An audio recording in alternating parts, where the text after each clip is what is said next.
सभी को जय सिया राम।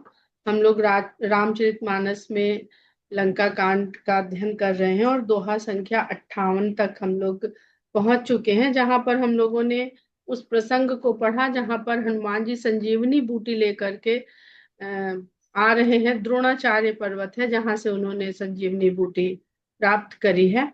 और अयोध्या के ऊपर से वो जब जाते हैं तब भरत जी और उनकी जो भेंट होती है उसका वर्णन चल रहा है। पर उससे पहले, क्योंकि हम लोगों ने बहुत सारी जिज्ञासाएं करी इस प्रसंग को पढ़ते हुए, तो कुछ कुछ बिंदुओं पर बात कर ली जाए। जैसे कि सबसे पहले तो हम लोग कि लक्ष्मण जी को मेघनाद की वीर घातिनी शक्ति लगी। तो जिस प्रकार हमने पढ़ा था सुंदरकांड में कि हनुमान जी को मेघनाद ने ब्रह्म बाण मारा था और हनुमान जी मूर्छित हो गए थे, और फिर मूर्छित होने के पश्चात मेघनाद ने उनको नागपाश से बांधा भी था। और वो जो ब्रह्मास्त्र था वो हनुमान जी को लग नहीं सकता था, क्योंकि सभी ने हनुमान जी को जब अपने अपने वरदान दिए थे कि मेरे जो अस्त्र शस्त्र हैं वो आपका कभी भी नुकसान नहीं करेंगे, आपके ऊपर नहीं लगेंगे, आपके ऊपर आघात नहीं करेंगे। तो जो ब्रह्मा जी का अस्त्र था वो हनुमान जी ने उसको केवल धारण किया, सिर झुका के उसको लिया। अब यहाँ पर जो समझने वाली बात है कि यदि किसी ने आपको अपनी तरफ से कोई सम्मान, कोई ऑनर, कोई आदर प्रदान किया है, तो उसके उस आदर को आदर के साथ पलट कर देना, व्यवहार करना, ये हमारा कर्तव्य हो जाता है। अगर ब्रह्मा जी ने ये कहा था कि हमारा ब्रह्मास्त्र आपके ऊपर कभी भी आघात नहीं करेगा, हम ये वरदान देते हैं, तो हनुमान जी ठठा के हंस भी तो सकते थे मेघनाद के सामने कि चला है मुझे ब्रह्मास्त्र से मारने, मुझ पे असर ही नहीं करेगा। तो दो बात होती, एक तो हनुमान जी का व्यवहार अनुकूल नहीं होता, जो वो रामदूत हैं और सदा वैसा ही व्यवहार करते हैं जैसे राम का आचरण है। दूसरी कि ब्रह्मास्त्र की जो महिमा थी वो मिट जाती, जो गोस्वामी जी लिखते हैं मेघनाद ने भी उसे किसी तपस्या साधना के द्वारा प्राप्त किया। तो उनका अपना क्या विश्वास था ब्रह्मास्त्र के पीछे कि जब कोई भी शस्त्र अस्त्र काम ना करे तो ब्रह्मास्त्र अवश्य काम करेगा। तो किसी की साधना को, किसी की तपस्या को, किसी की मेहनत को मटिया मेट करना व्यक्ति का उद्देश्य नहीं होना चाहिए। तो इसलिए भी उन्होंने उसको ग्रहण कर लिया और मेघनाद को संतुष्टि हो गई कि हमने ब्रह्मास्त्र का संधान किया तो उसने अपना काम किया। अन्यथा उसका उससे विश्वास हटता तो कहता ये तो या तो ब्रह्मा जी ने झूठ बोला, या अभी हमें कुछ इससे भी बड़ा कुछ अस्त्र शस्त्र को प्राप्त करना पड़ेगा। तो वहां पर मेघनाद के भी विश्वास को उन्होंने बनाए रखा। लेकिन मेघनाद इस कदर अंदर से उसका विश्वास हिला हुआ था कि उसने नागपाश से भी बांध लिया कि मूर्छित है, कब होश आ जाए, मूर्छित ही तो हुए थे, कब होश आ जाए तो फिर उत्पात मचाने लगेंगे, तो ऐसा करो इनको बांध भी लो। तो हनुमान जी ने वहां पर एक और लीला करी कि जब तक हम कूद फान कर रहे थे तब तक तो हम अपने वश में थे और हम अपनी सामर्थ्य से सब निपटा रहे थे सबको। अब हम बंधन में हैं, तो अब देखिए अब हमारा जो भी कार्य होगा वो हम तो बंधन में हैं, तो अब कौन करेगा मेरे कार्य। तो अब हमें अपने प्रभु की महिमा और प्रभु का प्रताप ही हमें बचा सकता है। तो यहाँ पर जो पूरा प्रसंग है वो सामान्य जीवों को ये शिक्षा भी देता है कि आप आत्मनिर्भर होकर भी कार्य कर सकते हैं, पर जब आप कर्मों के बंधन में पड़ जाएं तो भी घबराएं नहीं। अगर आपका विश्वास भगवान राम के प्रति उसी तरह है तो भी आपके सारे कार्य सिद्ध होंगे। उसी तरह से लक्ष्मण जी ने मेघनाद की वीरघातिनी शक्ति को धारण किया, अपने ऊपर लिया और मूर्छित हुए केवल। जब मूर्छित हुए हैं तो वीरघातिनी शक्ति स्वयं वहां से वापस चली गई है। तो अगर वो शक्ति वहां से फिर से वापस चली गई तो उनको ठीक तो होना ही है। जो लगा उनको शस्त्र वो वापस चला गया, इसका अर्थ है कि वो मूर्छित करके ही उनको वापस चला गया, उनको समाप्त नहीं किया। तो ठीक तो उन्हें होना ही है, लेकिन उस ठीक होने के लिए क्या क्या लीला है, क्या क्या भगवान यहाँ पर क्या क्या शिक्षा देना चाहते हैं मानव जाति को, वो करने के लिए ये पूरा इस तरह से प्रसंग है। अब हम आते हैं सुषेण वैद्य पर, फिर सुषेण वैद्य की बताई हुई औषधि पर और हनुमान जी के द्वारा उस औषधि की खोज को चले जाने के लिए। और गोस्वामी जी ने बड़ा सुंदर एक लिख दिया शब्द कि चला प्रभंजन सुत बल भागी, दोहा 55 के बाद। इस पर हम लोगों ने चर्चा भी करी थी।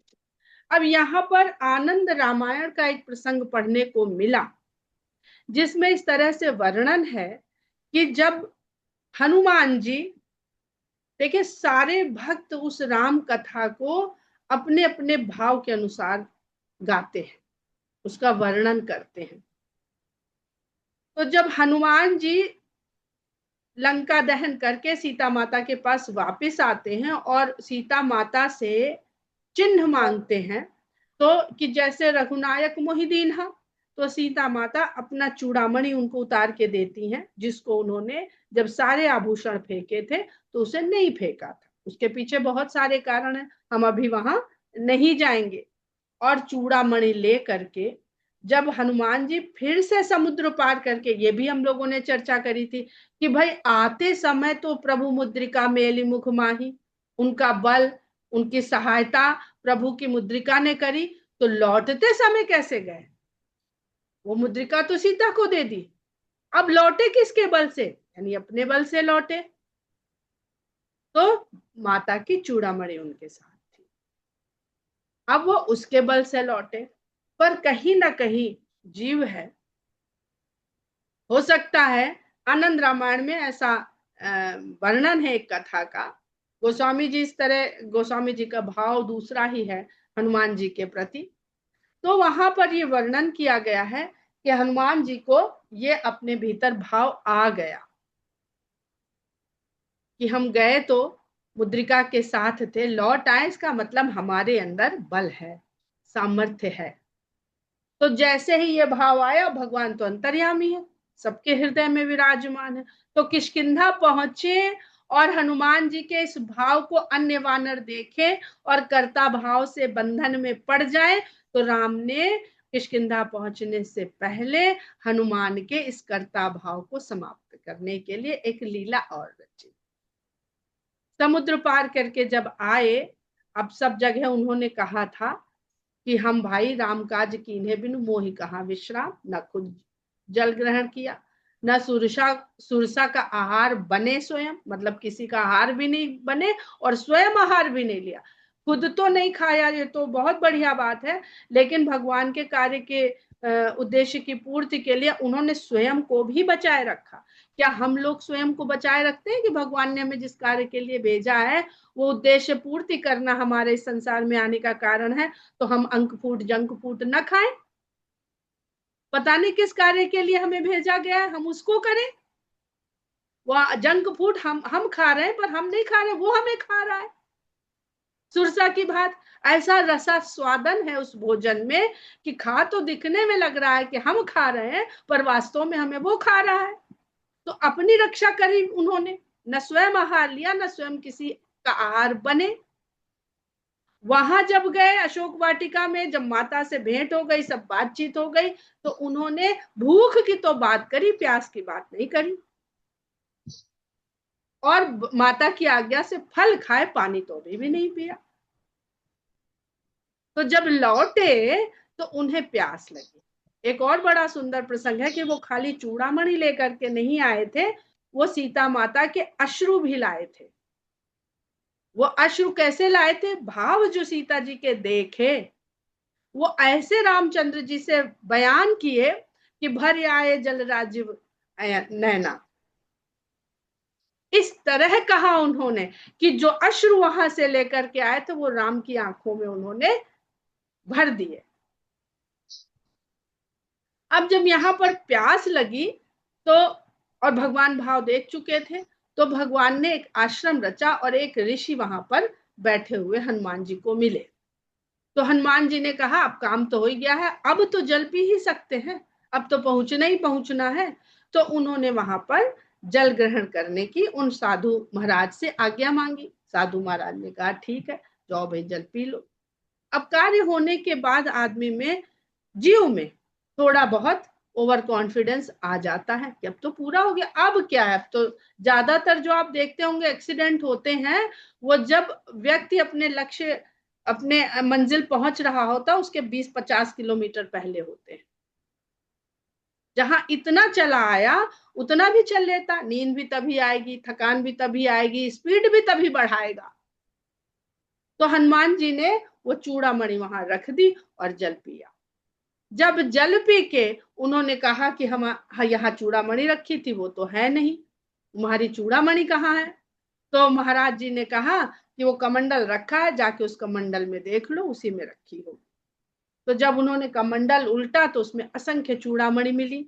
ये कथा अंगूठी के रूप में फिर हम लोग सुनते हैं, जब भगवान इस संसार को छोड़ने का निर्णय लेते हैं, तब यही इसी तरह की बिल्कुल कथा मुद्रिका के रूप में है। तो जब उन्होंने पलटा तो जो चीज राम के साथ, राम और सीता अलग तो है नहीं, गिरा अर्थ जल बीच सम कहिए तो भिन्न न भिन्न। तो वही भाव जो राम का है वही भाव सीता का भी है। इस संसार में हम अपनी भेद बुद्धि के कारण उनको अलग अलग देखते हैं, समझते हैं, जानते हैं, मानते हैं। तो उन्होंने कहा ये तो अनेक है, असंख्य, हमने तो एक ही रखी थी, असंख्य कैसे, हम इसमें, हमको हमारी वाली दीजिए, हमको अपनी वाली चाहिए। तो साधु महाराज ने कहा कि इतनी बार ही तुम ये कार्य कर चुके हो, तो अब तुम ही पहचान लो इसमें कौन सी इस बार तुम्हारी वाली। तो उनको यही जो कर्म हम लोग कर रहे हैं, ये कर्म हम लोग जाने कितने समय से करते चले आ रहे हैं। तो हनुमान जी को बोध हुआ और उन्होंने इस बात को, सत्य को समझा, जो भाव आ गया था कि हम समर्थ हैं, वो भाव उनसे छूटा। फिर उनको एक चूड़ामणि साधु महाराज ने दी और उसे लेकर के वो भगवान राम के पास आए और अब मुक्त हुए। तो जब उन्होंने पूछा कि के विधि लंका जारी, तो उन्होंने कहा कि शाखा मृग के बड़े मनसाई शाखा थे, शाखा हमने तो कुछ किया नहीं। तो अब वो कहते हैं, आनंद रामायण में ऐसा उल्लेख है कि वो आश्रम, वो कमंडल, वो ऋषि, वो स्वयं भगवान राम थे। क्योंकि हनुमान के शंका को, हनुमान के भाव को अन्य कोई ऐसा है नहीं जो उनसे ऊपर हो, वही तो उनके भाव को स्पष्ट करेगा, हनुमान को कौन स्पष्ट करेगा। तो हनुमान जी जब यहाँ संजीवनी बूटी लेने चलते हैं तो उनको एक बार ये बोध हो चुका है कि भगवान किसी भी रूप में हमारे भावों को, जो भाव बदलने लगता है, बिगड़ने लगता है, उसे दूर करने के लिए किसी भी रूप में कहीं भी हमारे सहायक होकर आ सकते हैं। तो ऐसा तो नहीं हम वहां से कहे आए हैं कि चला प्रभंजन सुत बल भाखी। तो ऐसा तो नहीं कि फिर हमको इस बात का बोध हो गया है कि हम ही चुने गए हैं और हम ही इसके लायक समझे गए हैं, क्योंकि सुषेण वैद्य को हम ही लेकर आए हैं। तो जरा यहाँ पर भी ठहर लें और देख लें कि भगवान किसी दोष हमारे अंदर पैदा तो नहीं हो गया है, जिसको दूर करने के लिए भगवान ने फिर अपनी लीला रची हो। पर लीला और माया में भेद समझना बहुत मुश्किल है।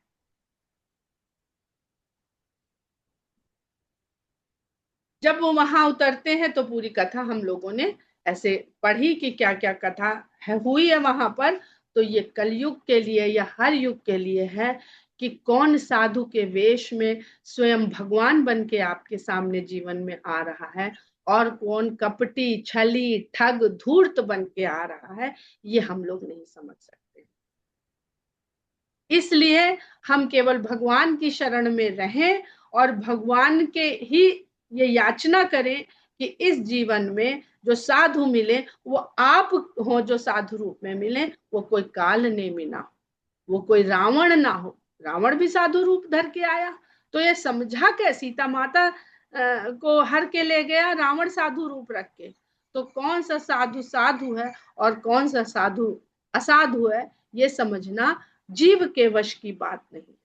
वहां काल नेमि ने भी जब रावण को सीख देने का प्रयास किया, उसने बहुत पहले इस छल में जुड़ने का अपनी स्वीकृति नहीं दी और मारीच तक का उदाहरण दिया और स्वयं समझ लिया कि जो मारीच ने भी इसको समझाया तो ये नहीं समझा। अब फिर भी उन्होंने प्रयास किया।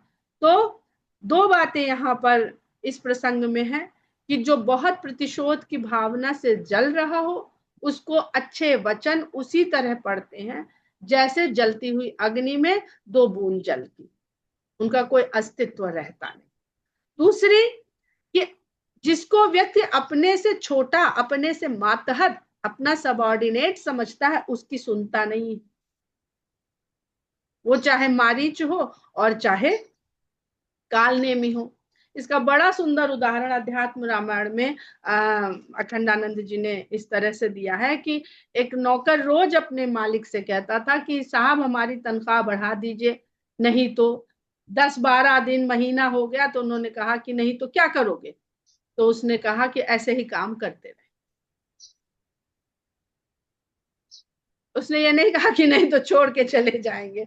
तो ऐसा ही जो इसको इसलिए कहा क्योंकि रावण मारीच का जो मानवीय संबंध है, रावण कालनेम का जो मानवीय संबंध, जो मनोविज्ञान चलता है कि व्यक्ति चाहता तो है बताना पर वही चलेगी नहीं, तो फिर जो शक्तिशाली है उसका वो स्वीकार कर लेता है, उसके नीचे रहना।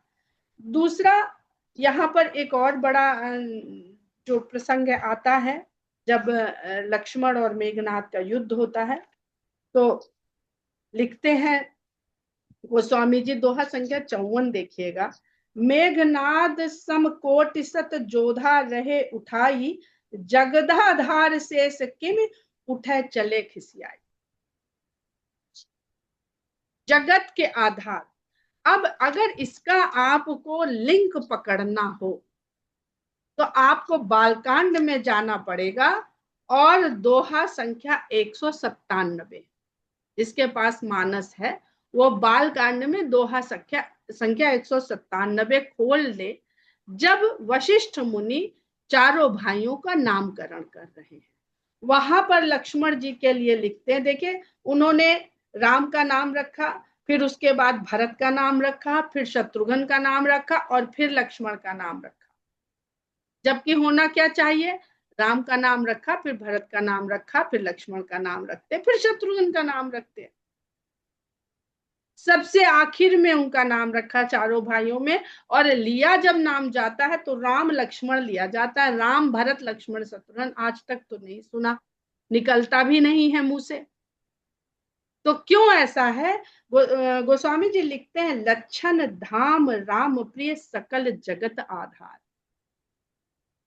उनके जन्म के साथ ही वशिष्ठ मुनि ये उद्घोषणा कर देते हैं कि राम के प्रिय हैं और संपूर्ण जगत के आधार हैं और लक्षणों के धाम है। गुरु वशिष्ठ ते ही राखा, लक्ष्मण नाम उदार। लेकिन सबके लक्षण उन्होंने बताए। भरत जी का लक्षण बताया, विश्व भरण पोषण कर जोई, ये भरत जी का लक्षण। और शत्रुघ्न जी का लक्षण बताया, जाके सुमिरन तेरी पुनासा।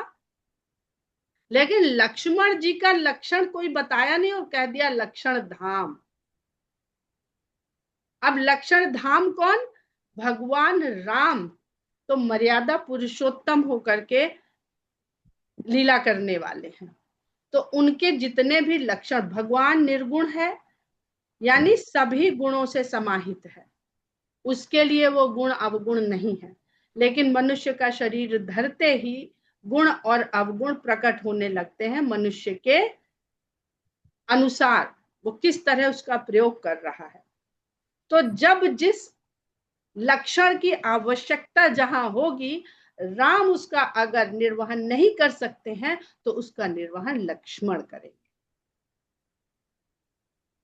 इसलिए जब विश्वामित्र लेके जाते हैं तो राम के साथ लक्ष्मण को लेके जाते हैं कि खाली राम को ले जाएंगे तो इतना मर्यादा पुरुषोत्तम के साथ हो सकता कहीं काम हमारा न हो पाए। तो लक्ष्मण जी क्या है, इसीलिए लक्ष्मण जी को राम के यश ध्वजा का दंड कहा जाता है।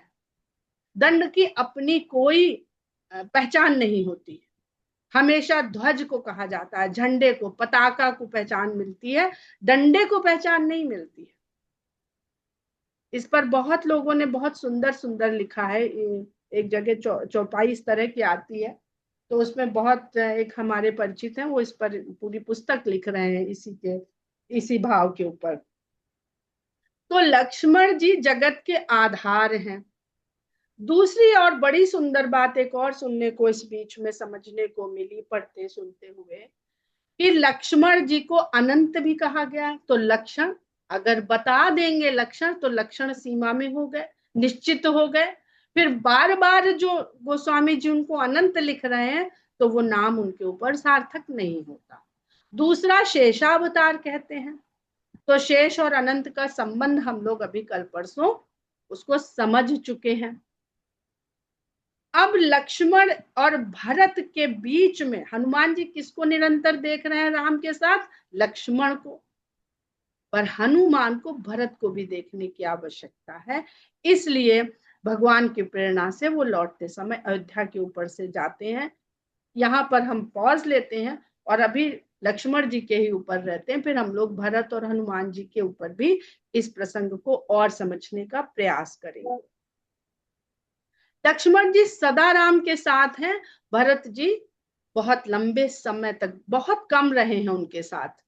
भरत जी राम के साथ पहले ननिहाल में रहे बरसों, विश्वामित्र चले गए उनको लेकर के, तब उनके साथ नहीं रहे। फिर विवाह के समय मिले, उसके बाद फिर ननिहाल चले गए, और फिर अभी तो वनवास में ही है, तो भी वो राम के साथ नहीं है। तो भरत जी भाव से राम के साथ जुड़े हुए हैं। तो कोई भी भक्त अपने आप को ये सोच के न दुखी हो कि हमारे साथ भगवान दृष्टि गोचर तो हो नहीं रहे। और भरत जी को इसलिए जो लक्ष्मण जी के अंदर जो लक्षण बताए हैं, वो भरत जी के अंदर राम जैसा लक्ष्मण के अंदर भी शील नहीं है उस तरह का, पर बहुत बहुत उच्च कोटि का शील है लक्ष्मण जी के अंदर। उस पर फिर कभी चर्चा करेंगे। भरत जी का भी शील छूट जाता है जब वो कैकेयी को देखते हैं। रामचंद्र जी ने कैकेयी से कभी उस तरह से बात नहीं करी जैसी भरत ने आते ही करी।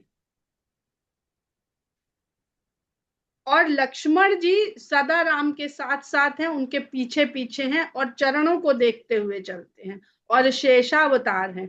बार बार गोस्वामी जी लिखते हैं। तो शेष सर्पराज भी कहते हैं उनको, शेषावतार को, शेष को गोस्वामी जी सर्पराज कह करके भी संबोधित करते हैं। तो सर्पराज का अर्थ क्या होता है? सर्प एक ऐसा जीव है जिसके पास नेत्र है, कान नहीं है। ये हम लोग बायोलॉजी के कारण जानते हैं। वो जो बीन बीन बजाई जाती है उसको सुनता नहीं है सर, वो खाली उसकी वाइब्रेशन से उस तरह से डोलता है। तो सर्प को कान नहीं होते हैं। तो जिसने साक्षात्कार कर लिया है भगवान का और सदा साक्षात्कार में है, जब भगवान शेष सैया पर सोए हुए हैं, तो क्या कर रहे हैं लक्ष्मण जी? सोए हुए को कोई सुनेगा? सुनने की जरूरत नहीं, वो तो सोया हुआ है, खाली दर्शन करेगा। सोया हुआ तो बोल ही नहीं रहा है, भगवान ही सही पर बोल तो रहा ही नहीं है। तो उनको वो इंद्रिय की आवश्यकता ही नहीं है कि वो सुने, वो केवल भगवान का दर्शन करना चाहते हैं। और भगवान जो चाहते हैं वैसे ढल जाते हैं, वो करने को तत्पर हो जाते हैं। तो शेषावतार जो है यहाँ पर ये बताता है कि लक्ष्मण जी सदा भगवान के दर्शन में ही रत रहते हैं, उन्हें कुछ और सुनने की आवश्यकता ही नहीं है। अब जगदाधार जिसको मेघनाद उठाना चाहता है, वो कैसे उठा सकता है? ये हम लोग बहुत पहले जब हम लोग ने दिग्गज शब्द को समझा था, तो उस समय बल के आधार पर शेष को भी समझा था, अगर आप लोगों को याद हो।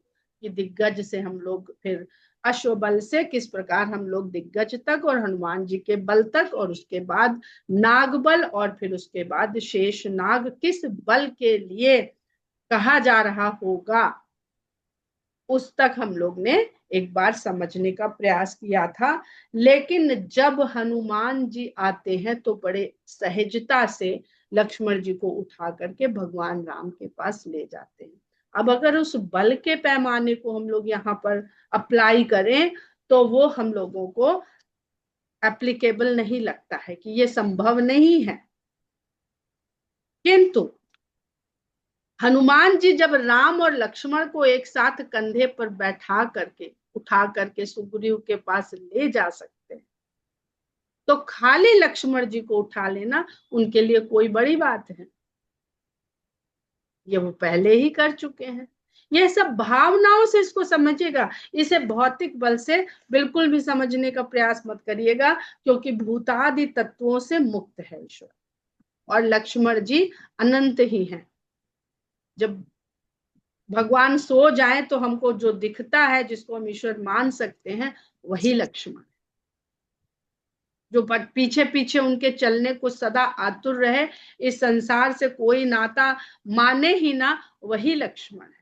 तो वो उस नाते को वही मान सकता है जिसने उस नाते की घनिष्ठता को जी रखा है, सदा अपने अंदर पाल रखा है। तो जब हनुमान जी आते हैं तो लक्ष्मण जी स्वयं इतने हल्के हो जाते हैं, क्योंकि मूर्छित सो, देखिए जागा व्यक्ति उसको उठाएंगे तो थोड़ा, बच्चे को उठाते हैं ना, उसका तो हम लोग का अभ्यास है, अगर 7-8 साल का बच्चा है उसको उठा लेंगे तो उठा लेंगे, लेकिन अगर वो सोया हुआ है तो उसको उठाना थोड़ा मुश्किल है, और अगर मूर्छित है तो उसको उठाना और मुश्किल है। और वहां जब लक्ष्मण जी को बैठाया तो राम भी साथ है, जिसके सिर पर राम का हाथ हो उसके लिए कुछ भी उठा लेना मुश्किल नहीं है। तो यहाँ पर लक्ष्मण जी स्वयं को इतना हल्का कर लेते हैं कि हनुमान जी उनको उठा पाते हैं। अब हम लोग आते हैं भरत जी के प्रसंग पर। यहाँ पर कहते हैं कि जिस प्रकार व्यक्ति कोई भी कार्य उपलब्धि कर लेता है तो उसके मन में भाव आता जरूर है। तो इसी प्रकार के भाव से हनुमान जी को बचाए रखने के लिए, जैसे नारद जी को बचाने के लिए भगवान ने रच दिया कि पूरी एक नगरी रच दी, और वहां पे विश्व मोहिनी जो शील निधि राजा की कन्या, जिस पर नारद जी मोहित हो गए। तो ये लीला भगवान, जो उनके भक्त होते हैं वो भी फंसते हैं मोह में, लेकिन उनको भगवान बचा लेते हैं। तो इसलिए भगवान हनुमान जी को उधर से आने के लिए प्रेरित करते हैं। और वहां पर जब हनुमान जी भरत जी को देखते हैं, बड़े सुंदर सुंदर चौपाइयां हैं, इसको आप लोग पढ़ेंगे तो बहुत आनंद आएगा। तो देखा भरत विशाल अति निशिचर, मन अनुमानी बिनु फरसायक मारे चाप श्रवण लगी। इस पर हम लोग चर्चा कर चुके थे कि भरत जी भी नहीं पहचान पाए, एक भक्त दूसरे भक्त को नहीं पहचान पाया, दोनों भक्त एक दूसरे को नहीं पहचान पा रहे हैं। क्यों? क्योंकि जो हमें लगता है कुछ इसमें हम गलत बोल रहे हैं तो भगवान से क्षमा मांगते हैं, कि भक्त अपने मन में अपने भक्ति भाव से भर जाता है। भक्ति योग का ये बहुत बड़ा दोष है कि भक्त को अपने भक्ति और अपना भगवान श्रेष्ठ लगता है। इस भाव से अपने दोनों भक्तों को बचाए रखने के लिए भगवान दोनों भक्तों का आमना सामना करवा देते हैं कि भैया हमने तो कह दिया कि तुम हम प्रिय भरते ही सम भाई, अब जब सम हो तो देख लो कि कोई विषम आगे ऊपर नीचे तो नहीं हो। परे मूर्छ महिलागत सायक सुमिरत राम राम रघुनायक। मूर्छित होकर के भरत जी का बाण लगते ही हनुमान जी मूर्छित होकर के धरती पर गिर पड़ते हैं, और सुमिरत राम राम रघुनायक, जब मूर्छित होकर के गिरते हैं तो राम के नाम का स्मरण करते हुए धरती पर गिरते हैं। वो राम जो रघुवंशी है, जो रघुवंश के नायक है। सुन प्रिय वचन भरत तब धाये, कपि समीप अति आतुर आए। अपने प्रिय वचन सुन करके तब भरत दौड़ते हुए आते हैं, और उनको लगता है कि हमने देखिए एक राम राम, कितना सुंदर, हम तो बोलते बोलते याद समझ में आने लगती चीजें कि एक पुकार राम ने लक्ष्मण को करी थी, हाँ लक्ष्मण, हाँ सीते मुझे बचाओ। जब सीता जी ने लक्ष्मण को हट करके भेजा था, और वो लक्ष्मण जी समझ रहे थे, फिर भी सीता माता के कारण उनको जाना पड़ा। और यहाँ भरत जी ने केवल भगवान का नाम सुना, भगवान का नाम सुनने से सारे शंकाएं अपने आप समाप्त हो जाती। इसलिए गोस्वामी जी राम नाम सुमिरन को बोल के, उच्चारण करके जपने की सलाह देते हैं हमेशा, मन में नहीं सलाह देते हैं। बोलने से आप तो सुन ही रहे हैं, जप ही रहे हैं, जिसके कान में पड़ रहा है उसके भी कान में पड़ रहा है, हो सकता है उसका भी कुछ भला हो रहा हो, भगवान उसका भला करवाना चाह रहे हो। तो सुन प्रिय बचन भरत तब धाये, कपि समीप अति आतुर आए, बिकल बिलो की किस उरलावा, जागत नहीं बहुभांति जगावा, मुख मलिन मन भय दुखारी, कहत बचन भरी लोचन बारी। जब वो नहीं जगाए जगे तो उनका मुख मलिन हो गया, दुख से भर गए, और आंखों में आंसू भर के कहने लगे, जहि बित राम विमुख मोहि कीन्हा, तहि पुनि यह दारुण। कर्ता भाव में फिर भर गए भरत। इतना भगवान ने कर्ता भाव उनका चित्रकूट में दूर किया, लेकिन भगवान से दूर है ना इतने वर्षों से, तो फिर अपने, जैसे ही आत्मा अपने को कर्ता भाव में बंधा हुआ मान लेती है, वो दुख और सुख के लिए तैयार हो जाती है सहने को। हम तैयार हो गए तो हमको दुख और सुख सब आके लगेगा। जय बिद राम विमुख मोहि कीन्हा, जिस प्रकार राम ने मुझे अपने से दूर किया है, तहि पुनि यह दार। अब देखिए, विमुख यानी सम्मुख और विमुख, दो ही तो पर्यायवाची विलोम है आपस में, सम्मुख और विमुख। लक्ष्मण जी शेषान अवतार रूप में देख लीजिए तो सदा सम्मुख हैं, भगवान के मुख को ही देख रहे हैं। और भरत जी को क्या भाव है, मुझे तो विमुख कर दिया भगवान ने, हमें भगवान ने विमुख कर दिया, पर वो तो सर्वव्याप्त है। हमको भगवान नहीं दिख रहे हैं, हम भगवान को दिख रहे हैं, हमें ये विश्वास होना चाहिए। तही पुनि यह दारुण दुख दीना, उन्होंने फिर से मुझे ये इतना बड़ा दुख दे दिया कि जो मोरे मन बच रुकाया, प्रीति राम पद कमल अमाया। यदि मेरे मन में वचन और मन वचन और शरीर से मेरे भीतर राम के चरणों में अथाह प्रीति हो, और अमाया जिसमें कोई माया ना हो, अमाया माया से रहित, कोई माया जो संसार है उसमें कुछ भी हमें नहीं चाहिए उनकी प्रीति के बदले में। तो कपि हो विगत श्रम सूला, जो मुंह पर रघुपति अनुकूला। और उसके पश्चात इन सबके साथ भगवान हम पर अनुकूल भी हो राम, तो ये जो वानर जो मेरे ही सायक से मूर्छित होकर के गिर गया है, इसका शूल खत्म हो जाए और इसकी थकान दूर हो जाए। विगत श्रम सूला, सुनत बचन। अब ये श्रम का शूल, कौन से श्रम का शूल है, वही श्रम का शूल है जो आने और जाने में श्रम लगता है, पर वो श्रम जब हमें ये भाव दे देता है कि हमने किया है, ये शूल है, थकावट शूल नहीं है। उस कर्म के करने का जो भ्रम हमारे भीतर आ जाता है, वो शूल है।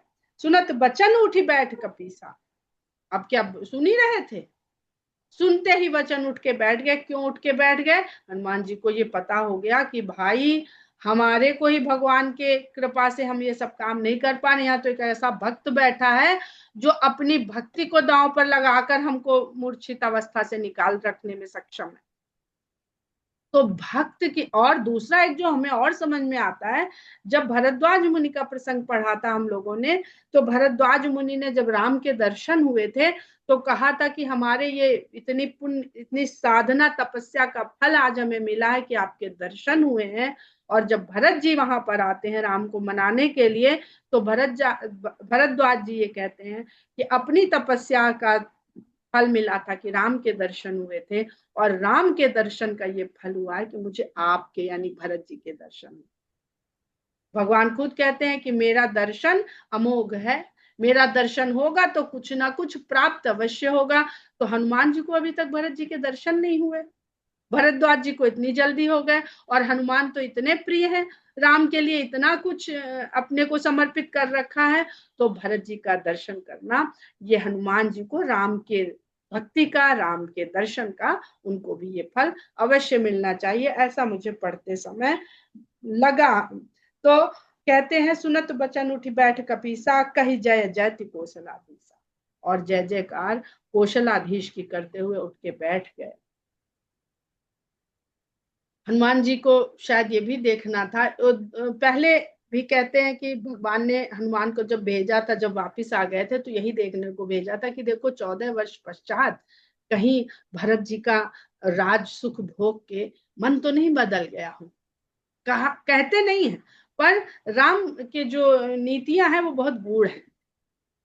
अब हो सकता है कि यहाँ पे हनुमान जी को लगा हो कि लक्ष्मण जी ने तो अपने प्राण दांव पे लगा दिए, महल छोड़ दिया, नगर छोड़ दिया, सुख छोड़ दिया, पत्नी छोड़ दी, माता पिता छोड़ दिया, और प्राण तक छोड़ने को आतुर हो गए।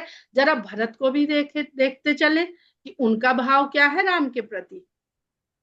क्या मतलब अथाह अनंत कारण हो सकते हैं। तो कही जय जयति कौशलाधीशा।